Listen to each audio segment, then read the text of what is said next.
Hello. Thank you for watching. Another video where secular entertainment made me think of the gospel. Let's start off with the sitcom The Thundermans. It is a superhero sitcom. The main characters are a superhero family in hiding in Hiddenville. Well, they're not hiding. The parents are retired superheroes. And the kids, everyone in the family has some kind of superpower. The kids, you see, they're trying to be low-key. They're not trying to blow their cover. In fact, they made an episode where they do blow their cover and some things happen. But so now you know that. You see, the two oldest kids are twins, and they go to high school together. You never see the younger kids in school. I guess that's to keep the costs down, because, well, a television show is a business, and more people in front of the camera means more cost. And more settings, more sets need to be built. That's more cost. Alright, so in this one episode, they have a group project, and Max Thunderman, he wants to be a supervillain. He's lazy. He gets kicked off of the group project by his group. The one who does the talking for the group is a girl who has a crush on him. An unreturned crush. But in the same conversation where she kicks him off of the project, off of the group for the project, she tells Max that she still wants him to date her. She still wants him to ask her out. So it's smart to kick off the person who's not only not helping with the project, but occupying the other people in the project, bringing him beverages instead of working on the project. That was an intelligent move. That was a great move. But still wanting to date the idiot? That's so stupid. That's so stupid. And highly unrecommended. Here's what that has to do with the gospel. The leaders of the Church of Jesus Christ of Latter-day Saints have encouraged us to be careful in who we date. There's nothing wrong with not wanting to date somebody. I guess it is possible to be too picky, but it's nothing wrong with not wanting to date people with low moral character, who will do bad things, who will tempt you to do bad things.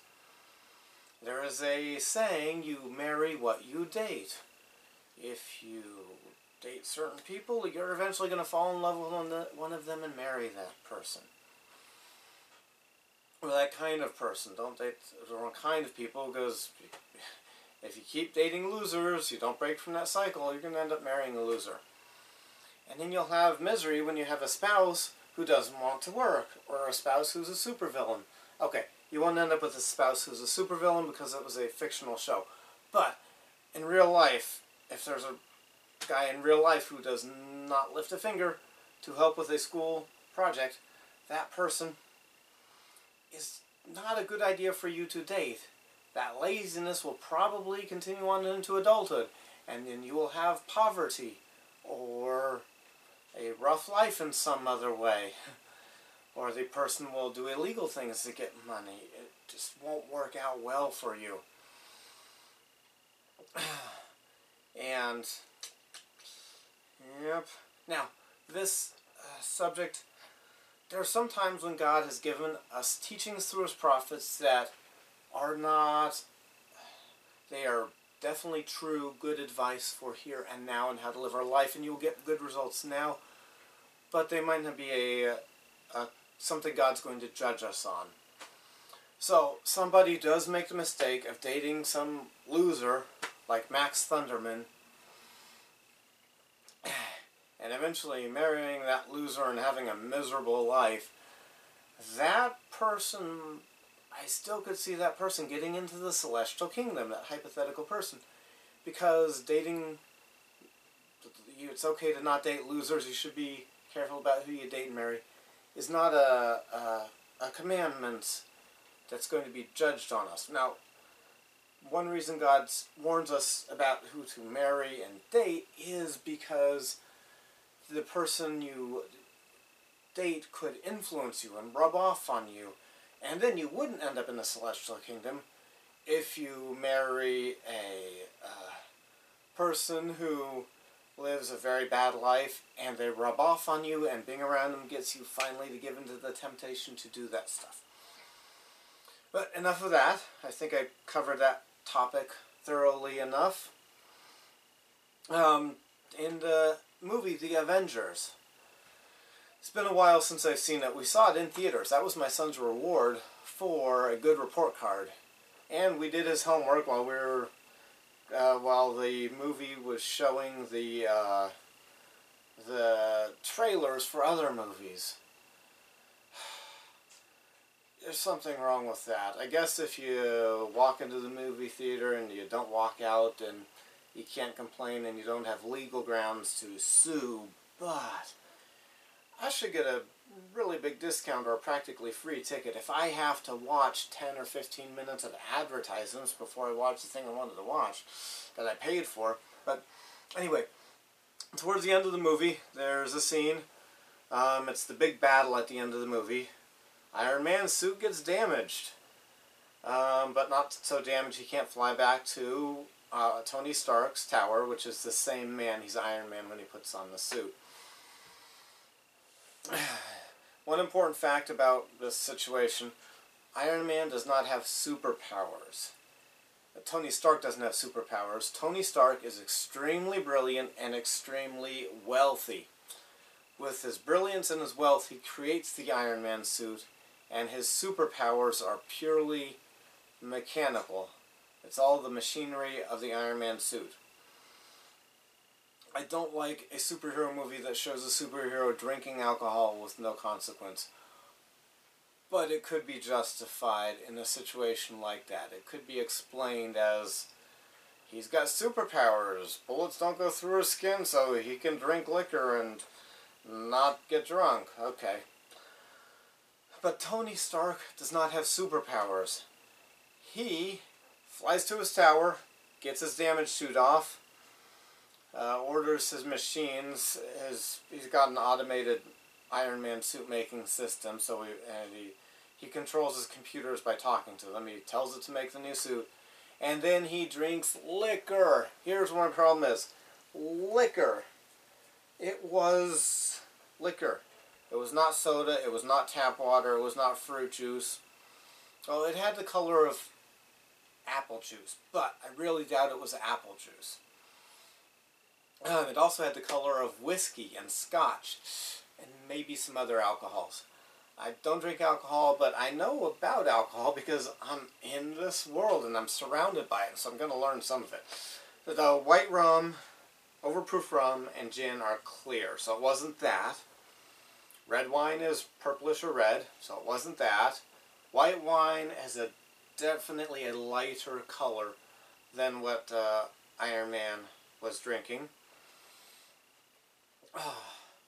Beer froths, and what he was drinking did not froth at all.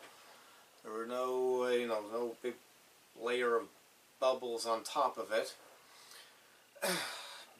Brandy, not sure if brandy has that color or not, but brandy is a hard liquor. It's got more alcohol. Of course, higher alcohol percentage means less of it gets a person drunk. And rum. I'm not sure about the color of rum. Anytime I've seen a rum bottle, it was a colored bottle. It wasn't a clear bottle. So I'm not sure what color rum is if you pour it out of the bottle and you're drinking it or doing other things with the rum. And Iron Man gets on his new suit and flies well. He just drank hard liquor, and he is flying well, not flying like a drunk. Even if you don't believe that, like I believe that God commands 0 alcohol to be drunk, anyone who's against drunk driving should be outraged at that scene in the movie. It gives the impression that you can drink alcohol and then fly around. No, you can't. You can't drink alcohol and then walk normal and fly normal and drive safely. But if you watch that movie, you might think you can.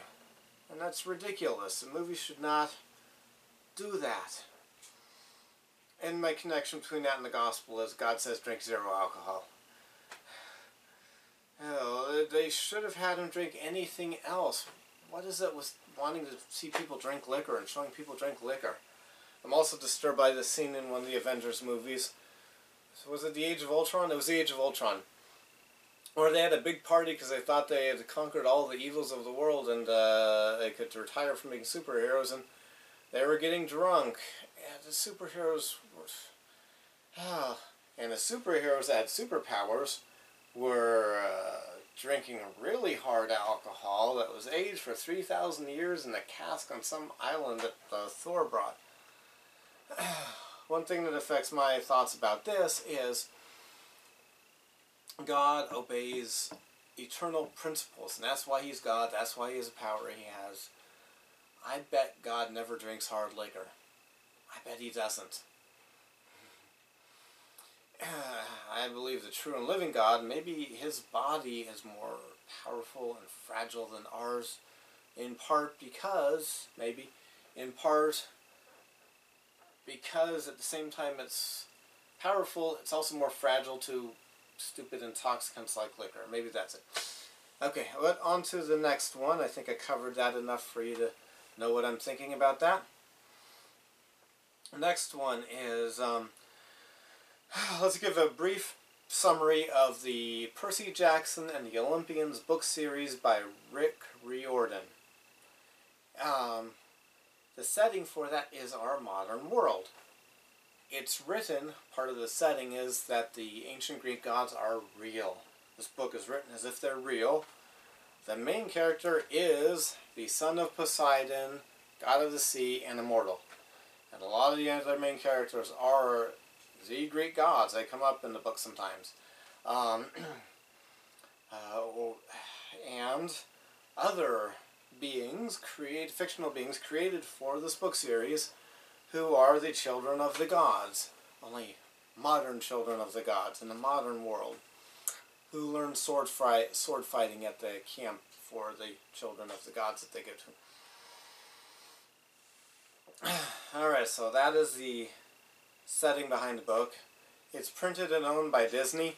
In general, well written, interesting, fun book to read. I think it's great if we can find independent authors and not have to have some of our money go to whatever corporation has bought out Disney recently or owns Disney.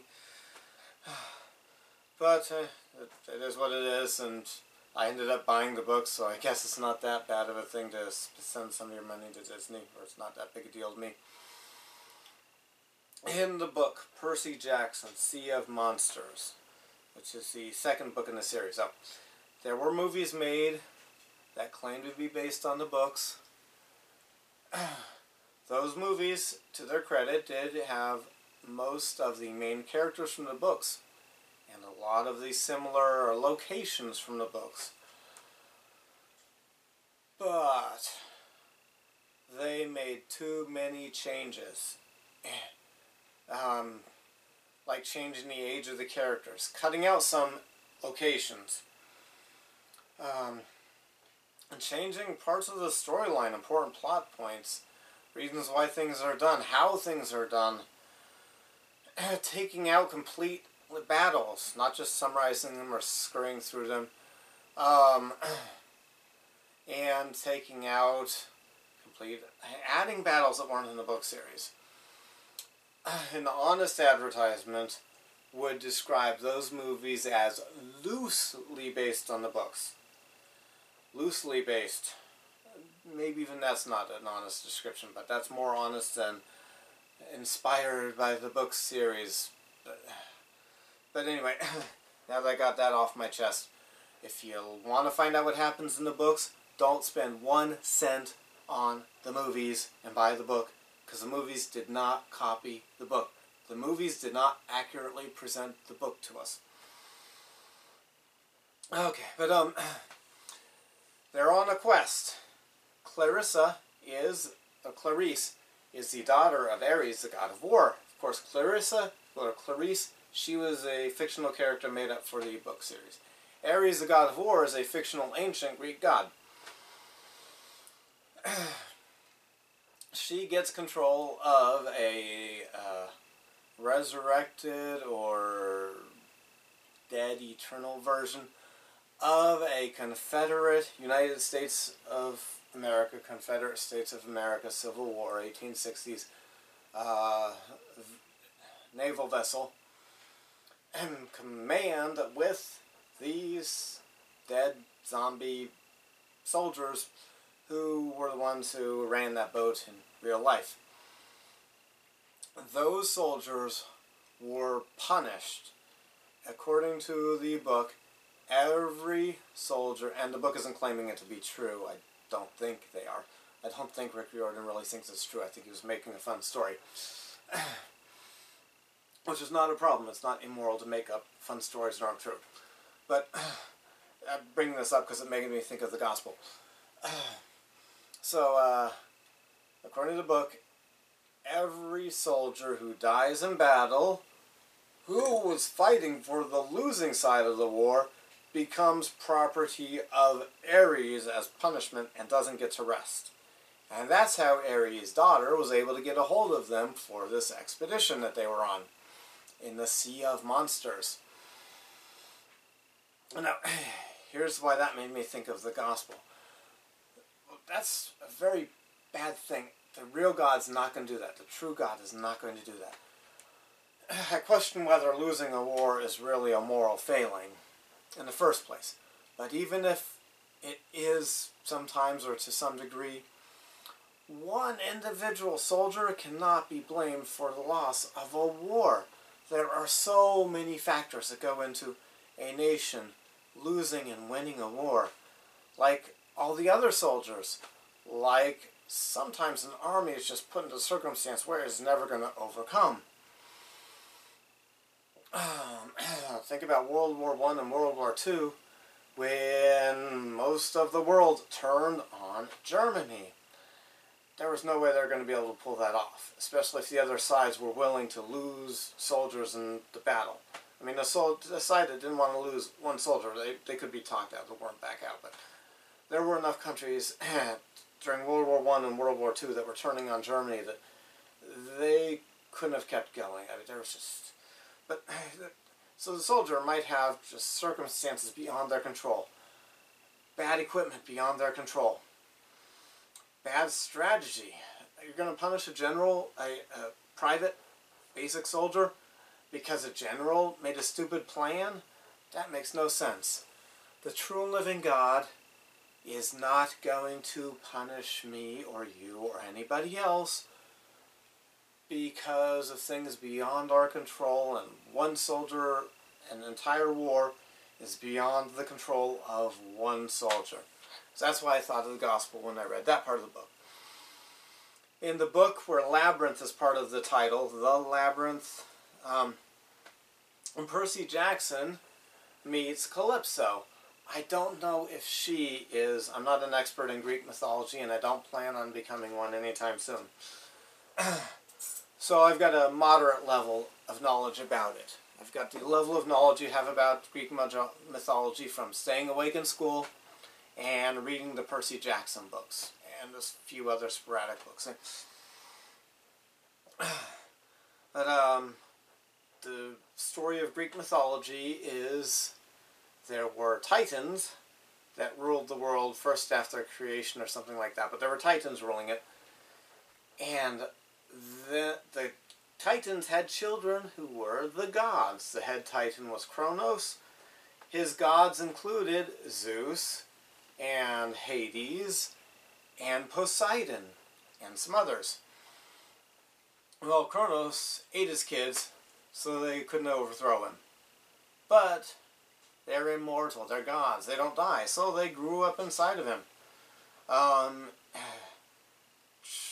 Zeus's mother didn't want him eaten, and tricked Kronos into swallowing a stone that he thought was Zeus. And then they have a big battle, and the Titans are destroyed and defeated, although maybe they're immortal. And according to the book, well, the fact of the story, not the fact like it happened, but the fact of the story of ancient Greek mythology is the gods and the Titans fought. The gods won. according to the book, the Kronos was chopped up into pieces, put in the darkest part of Hades in Tartarus. I'm sure about him being put into Tartarus is accurate. I'm not sure if being chopped to pieces is the ancient Greece story or made up for the book. But he had a daughter named Calypso, or one of the other Titans did, and she got punished for helping the Titans in this great battle. Her punishment was being sent to a prison, but wow, if I had to go to a prison, I would want to go to a prison like what she had going on there. Beautiful island. She was very beautiful. The island was very beautiful that she was stuck on. And so, a beautiful island, if I have to be stuck somewhere, hey. But part of her punishment was heroes end up on her island. For example, Perseus Jackson, also known as Percy Jackson, and others. But part of her punishment is these heroes get sent to her island, and every one of these heroes, she can't help but fall in love with them. She falls in love with them, and these are heroes we're talking about. They are on quests. They've got the world to save, a city to save. They've got bad villains that they need to go stop. They've got things to do other than hang out with her all day, forever.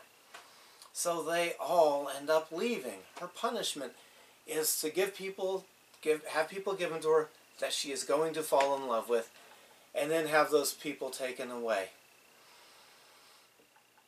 And here's how that made me think of the gospel. Any of you who believes that the marriage relationship between a husband and wife will not continue in heaven, will not continue in the next life, even for those who are good, you are accusing God, the true and living God, of doing this punishment to people. Because, at least the Bible is clear, and maybe there's some other books that encourage husbands and wives to love each other and build a strong relationship. And then if you believe there's no eternal marriage, God is going to break those relationships up after he encouraged them to build a strong, tight relationship. That was punishment for this fictional character. You're accusing God of punishing everybody, including good people, if you believe that. But thank God, the true and living God is not going to do that. He is not going to break up marriages.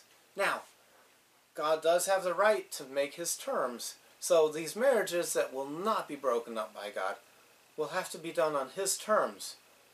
But he's not going to have every single husband and wife broken up and not be husband and wife and have that relationship broken up in the next life. And that is a wonderful, wonderful thing, I think. The way the true and living God is going to do it is a wonderful thing. And now, third one from the book series of the Percy Jackson and the Olympians. This one is in the battle, in the Labyrinth book. They're in the labyrinth, and they end up in this room. Percy Jackson and his small group of people. Let's say his small group of beings. Or do you think of Cyclopses and satyrs as people? I don't want to disagree with you on that. I don't know what to think of them, people or not, but they're beings.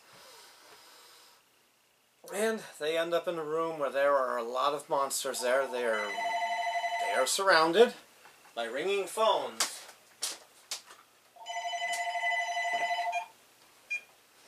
Actually, they're surrounded by monsters, not ringing phones. The leader of the bad group of demigods and monsters, under the influence, working for Kronos, the Titan, is Luke, the son of Hermes. And in this room, it's a battle arena. this labyrinth is huge, and it's got a lot of rooms in it, including this battle arena.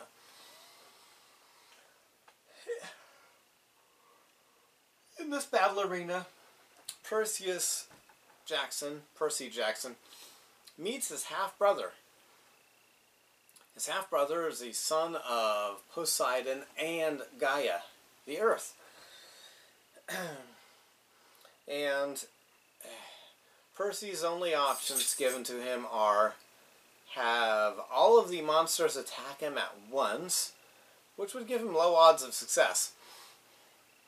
All the monsters attack him at once, or fight his half-brother to the death. Percy makes a deal, a promise, that if he fights, well, it's a deal, they agree to it. And they swear on the river Styx, so it'll stick. If they don't swear on that river Styx, then the gods in this book get to not obey their promise.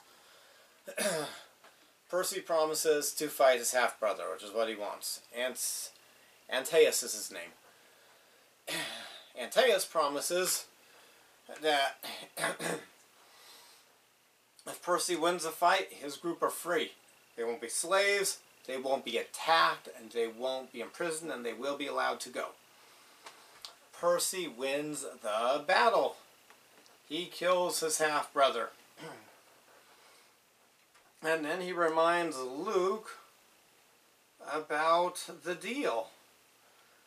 And Luke refuses to accept the deal and orders those under his command to attack.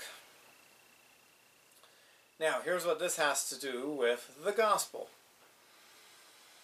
Luke was not bound by Antaeus' promise. Luke, sometimes I read a book and I'm rooting for the underdog, or I've got a difference of opinion about who's the good guy and who's the bad guy. Long live the Sith. The Jedi are evil. But anyway, I'm right now on the book series, I'm rooting for Percy and against Luke. But Luke got a point there. Luke was not bound by somebody else's deal or somebody else's promise. Is God going to be bound by somebody else's duties or promises or deals? No, he isn't. Doctrine and Covenants section 132 explains it even better than I can. Verse 12, I am the Lord thy God, and I give unto you this commandment, that no man shall come unto the Father but by me or by my word, which is my law, saith the Lord.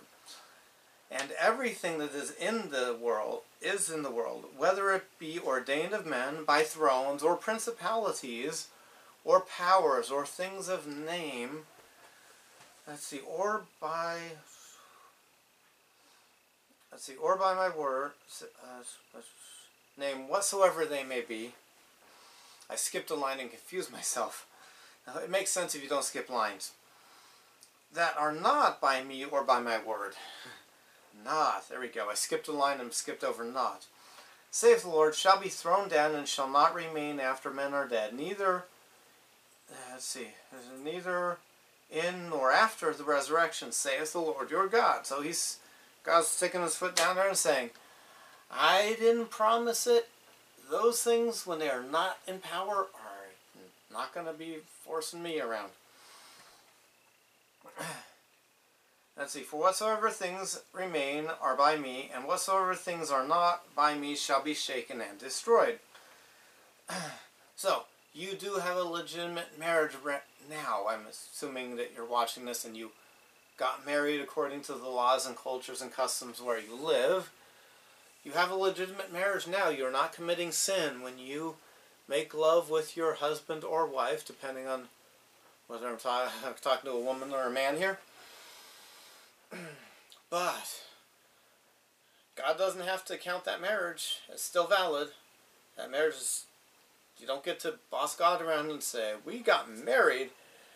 According to the government of fill-in-the-blank country, king or dictator or whoever of this place or that place on this earth, Their power will be gone at some point in the future, and when that power is gone, your marriage is gone. And they have no power over the spirit world, so your marriage does not count in the spirit world if you did not do it the way God ordained, if you don't follow God's rules about it.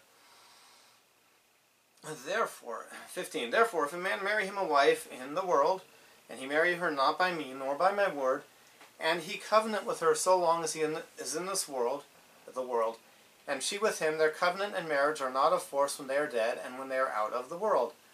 Therefore, they are not bound by any law when they are out of the world. Let's see, skip ahead a little bit here. And 18, and again, verily I say unto you, if a man marry a wife, and make a covenant with her for time and for all eternity, if that covenant is not by me, or by my word, which is my law, and is not sealed by the Holy Spirit of promise, through him whom I have anointed and appointed unto this power, then it is not valid, neither of force when they are out of the world, because they are not joined by me, saith the Lord, neither by my word, when they are out of the world. It cannot be received there, because the angels and the gods are appointed there, by whom they cannot pass. They cannot therefore inherit my glory, for my house is a house of order, saith the Lord God. Alright, so God's letting us know you're not going to boss him around. Percy bringing up the agreement with Antaeus is kind of like if you try to get bossy with God at Judgment Day. I don't think anyone's really going to try to do that. If anyone does, it won't go well for them. But if anyone does try to get bossy with God on Judgment Day and say to God, but I had an agreement with my pastor. My pastor said eternity. Jeffrey Warren told me, Warren Jeffries told me eternity. You're not going to get to boss God around. And it'll be like when Percy was saying, but I had a deal. And Luke's going to say, well, Luke said, not with me. If you try to boss God around and say, but Warren Jeffs told me I was going to have my 10, 14-year-olds that I raped and did forced marriage with, and be married to them in celestial kingdom, God's going to say, not my guy. I didn't agree to that. That wasn't a covenant with me. So I doubt anyone's going to get bold with God like that, but if they do try to, it's not going to work. Now, is there a positive side to this? Well, yeah, well, Percy's agreement in the story was to fight to the death. So I don't think there was a way for Percy to make that agreement stick or have any real effect, since it was going to be a fight to the death. By that fact, the one of the people making the deal was going to be dead.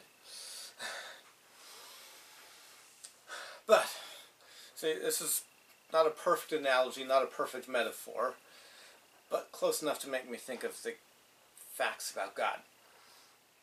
And again, verily I say unto you, if a man marry a wife by my word, which is my law, and by the new and everlasting covenant, and it is sealed unto them by the Holy Spirit of promise, by him who is anointed, unto whom I have appointed this power and the keys of this priesthood.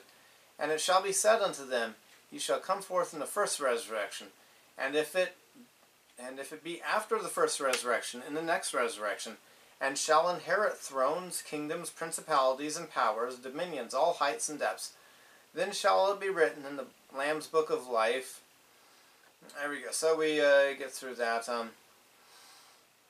So there is a positive way to look at this. If you do make a covenant with God, following God's way, including going to people who have God's authority, God is bound by that covenant. One reason he's bound by it is that's God's character. God cannot lie. It's just such a deeply ingrained part of God's character. He can't lie. And making a promise and breaking it would be lying. So God, he's holding out some promises to us. You can read about them in the scriptures. He will keep his promise. if you keep your end of the bargain, you will be able to say, well, if you keep your end of the bargain, you're not going to need to argue with God on Judgment Day. But if you keep your end of the bargain, you will be able to say to God on Judgment Day, Father, I did my part. I did what you said. I went to the one who you gave authority to. I'm looking for, it's time for me to get in, isn't it? It's time for me to have my eternal marriage and not have a separation, a breaking up of the relationship that you commanded, that thou hast commanded me to have with my spouse. All right. Thank you for watching, seeing my thoughts. Now you know more about the Church of Jesus Christ of Latter-day Saints. You also know more about what I do for entertainment. If you want to learn more about the Church of Jesus Christ of Latter-day Saints, go to churchofjesuschrist.org or comeuntochrist.org, and you have a good day.